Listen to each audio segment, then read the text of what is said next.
बिस्मिल्लाहिर्रहमानिर्रहीम। अस्सलामु अलैकुम वरहमतुल्लाहि वबरकातुहू।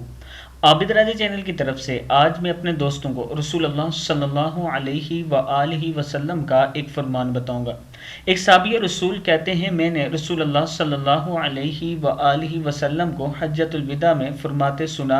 आप अरफा में खड़े थे, आपके पास एक अरबी आया और आपकी चादर का किनारा पकड़कर आपसे मांगा। आपने इसे दिया और वो चला गया।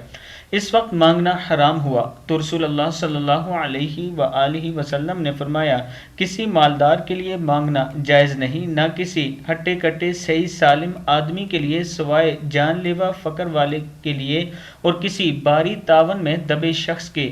और जो लोगों से इसलिए मांगे कि इसके ज़रिए से अपना माल बढ़ाए, तो ये माल क़यामत के दिन इसके चेहरे पर खराश होगा और वो जहन्नम का एक गर्म पत्थर होगा जिसे वो खा रहा होगा।